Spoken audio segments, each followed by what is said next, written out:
আছেন? হ্যাঁ ভালো আছি। ভাইয়া কোথায় থেকে আসছেন আপনি? আমি আসছি সামলিতে। শ্যামলী থেকে মিজান ভাইয়ের হোটেলে কিসের জন্য ভাইয়া? দেখা করতে আসছিলাম। শুধু দেখা করতে আসছেন না খাওয়ার খাবারের জন্য। জন্য? খাওয়ার জন্য। খাবারের জন্য আসছেন। তো পকেটে কি টাকা আছে না মিজান ভাইয়ের ভালোবাসাটা নিয়ে আসছেন যে মিজান ভাই ফ্রি খাওয়াবে? মিজান ভাই ফ্রি খাওয়াবে। মিজান ভাই ফ্রি খাওয়াবে। এখন যদি মিজান ভাই ফ্রি না খাওয়ায় তখন টাকা দিয়ে টাকা দিয়ে খাইতে হবে। টাকা দিয়ে খেতে হবে। তবে এত দূর থেকে আসছেন সেটা তো আপনার সার্থক হবে না। যদি টাকা দিয়ে খেতে হয় আপনার। আচ্ছা তাহলে খাবো। টাকা আছে পকেটে? টাকা আছে পকেটে? হ্যাঁ দেখি তো কত টাকা আছে?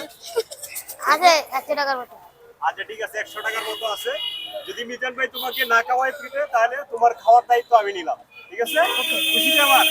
তাহলে একটা হাসি দাও। আচ্ছা ভাইয়া তুমি কি লেখাপড়া করো? হ্যাঁ কোন ক্লাসে পড়ো? 6 6 এ পড়তেছো। তোমার বয়স কত ভাইয়া? এখন 13। 13 বছর। আচ্ছা ঠিক আছে ভাইয়া অনেক ধন্যবাদ।